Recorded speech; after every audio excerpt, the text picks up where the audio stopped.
Torah portion, Parashah 14, Vayera, I appeared. Exodus chapter 6, verse 2 to chapter 9, verse 35. This is the Torah portion for January 20th and the 21st. Shabbat Shalom. God spoke to Moshe. He said to him, I am Adonai. I appeared to Abraham, Yitzhak, and Yaakov as El Shaddai, although I did not make myself known to them by my name, Yud-He, Vav-He, Adonai. Also with them I established my covenant to give them the land of Canaan, the land where they wandered about and lived as foreigners. Moreover, I have heard the groaning of the people of Israel, whom the Egyptians are keeping in slavery, and I have remembered my covenant. Therefore say to the people of Israel, I am Adonai. I will free you from the forced labor of the Egyptians, rescue you from their oppression, and redeem you with an outstretched arm and with great judgments. I will take you as my people, and I will be your God. Then you will know that I am Adonai your God, who freed you from the forced labor of the Egyptians. I will bring you into the land which I swore to give to Abraham, Yitzhak, and Yaakov. I will give it to you as your inheritance. I am Adonai. Moshe said this to the people of Israel, but they wouldn't listen to him because they were so discouraged and their slavery was so cruel. Adonai said to Moshe, Go in and tell Pharaoh, king of Egypt, to let the people of Israel leave his land. Moshe said to Adonai, Look, the people of Israel haven't listened to me, so how will Pharaoh listen to me, poor speaker that I am? But Adonai spoke to Moshe and Aharon and gave them orders concerning both the people of Israel and Pharaoh, king of Egypt, to bring the people of Israel out of the land of Egypt. These were the heads of their families. The sons of Reuven, the firstborn of Israel, were Hanok, Palu, Hetzron, and Carmi. These were the families of Reuven.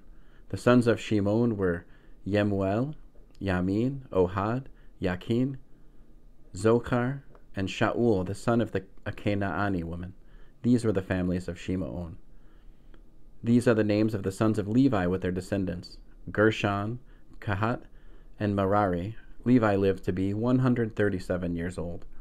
The sons of Gershon were Livni and Shimei with their families.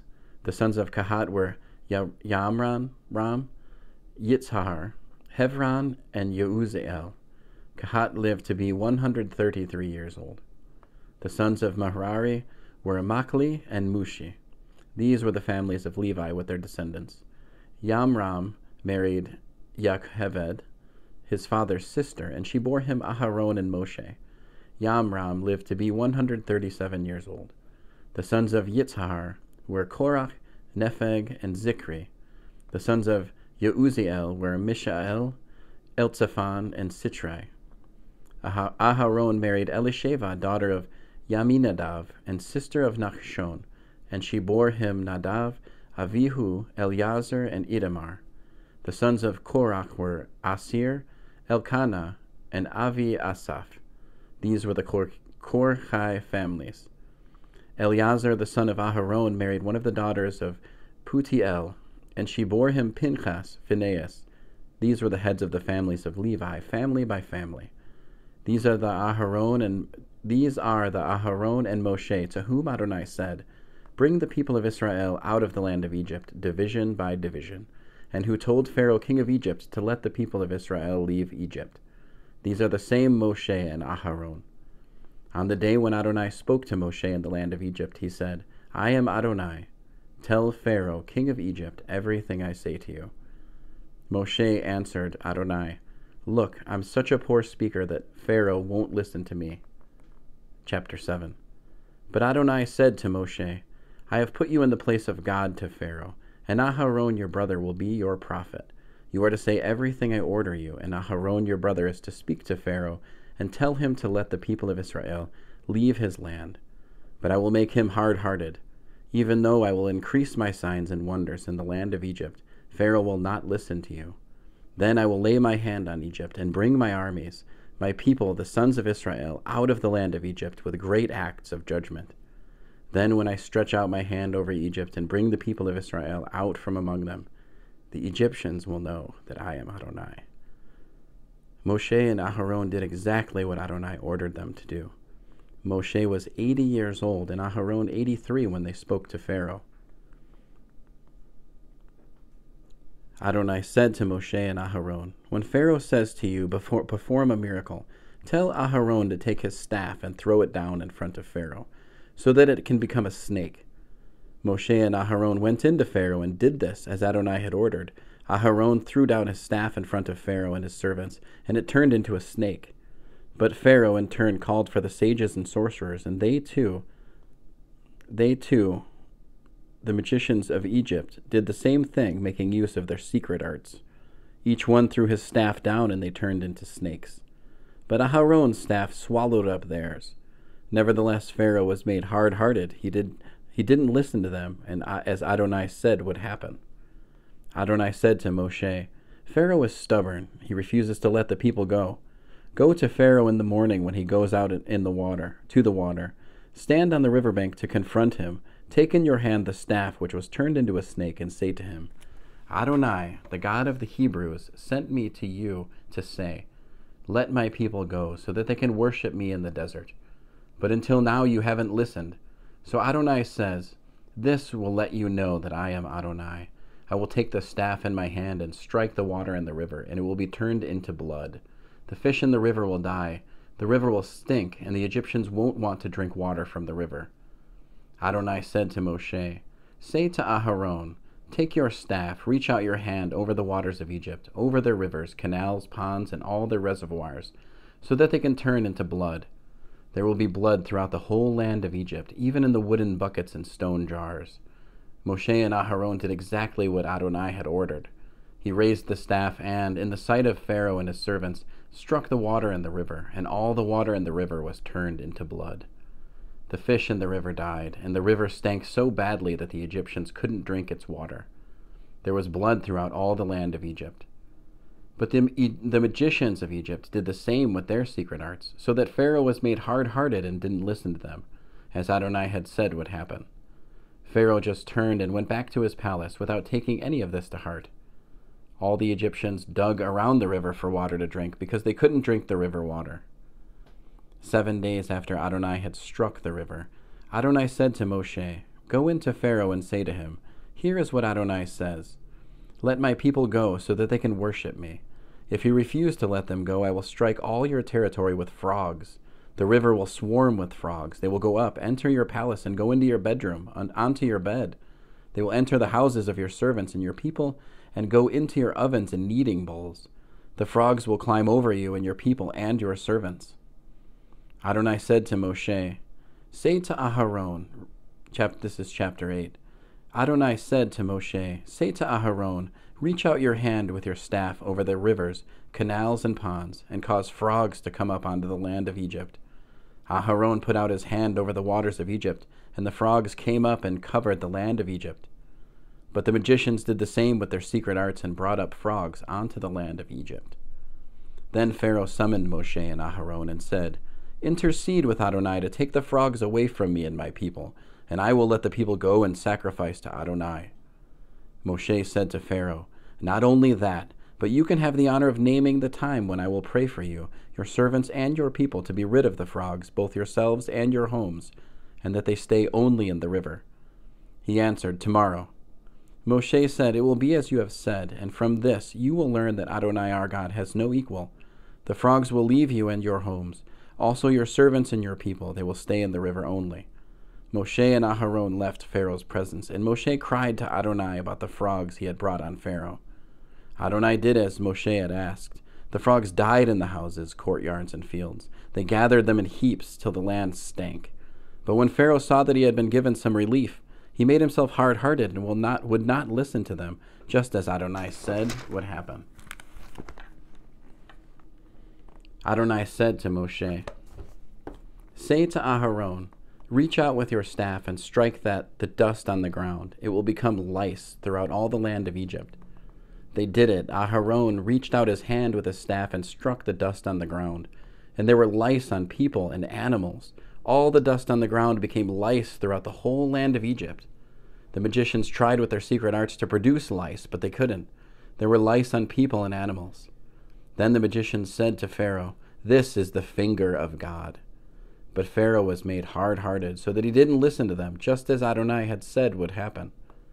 Adonai said to Moshe, "Get up early in the morning, stand before Pharaoh when he goes out to the water, and say to him, 'Here is what Adonai says. Let my people go so that they can worship me.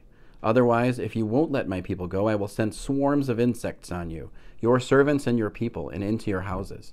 The houses of the Egyptians will be full of swarms of insects, likewise the ground they stand on. But I will set apart the land of Goshen, where my peoples live. No swarms of insects will be there, so that you can realize that I am Adonai right here in the land.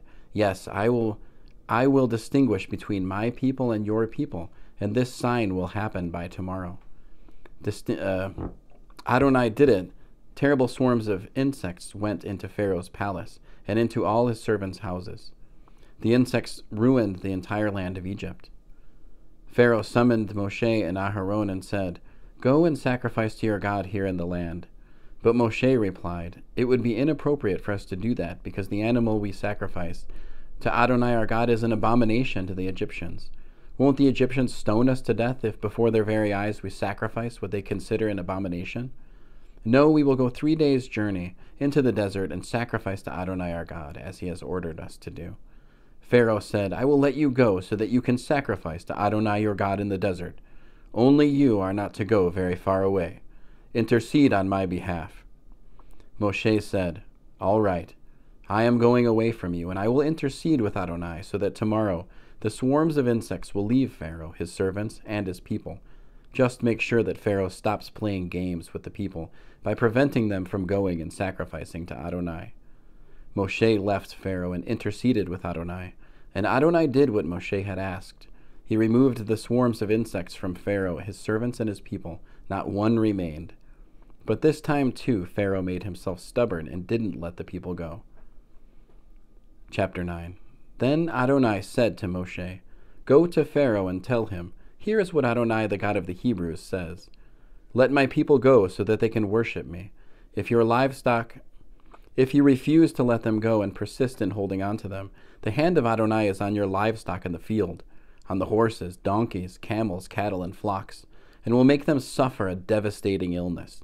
But Adonai will distinguish between Egypt's and Israel's livestock. Nothing belonging to the people of Israel will die.' Adonai determined the exact time by saying, 'Tomorrow Adonai will do this in the land.' The following day Adonai did it. All the livestock of Egypt died, but not one of the animals belonging to the people of Israel died. Pharaoh investigated and found that not even one of the animals of the people of Israel had died. Nevertheless, Pharaoh's heart remained stubborn, and he didn't let the people go. Adonai said to Moshe and Aharon, "Take handfuls of ashes from a kiln, and let Moshe throw them in the air before Pharaoh's eyes. They will turn into fine dust over all the land of Egypt and become infected sores on men and animals throughout Egypt." So they took ashes from a kiln, stood in front of Pharaoh, and threw them in the air, and they became infected sores on men and animals. The Egyptians couldn't even stand in Moshe's presence because of the sores, which were on them as well as on the other Egyptians. But Adonai made Pharaoh hard-hearted so that he didn't listen to them, just as Adonai had said to Moshe. Adonai said to Moshe, "Get up early in the morning and stand before Pharaoh, and say to him, 'Here is what Adonai says. Let my people go so that they can worship me. For this time I will inflict my plagues on you, yourself, and on your officials and your people, so that you will realize that I am without equal in all the earth. By now I could have stretched out my hand and struck you and your people with such severe plagues that you would have been wiped off the earth. But it is for this very reason that I have kept you alive, to show you my power, so that my name may resound throughout the whole earth. Since you are still setting yourself up against my people and not letting them go, tomorrow, about this time, I will cause a hailstorm so heavy that Egypt has had nothing like it from the day it was founded until now.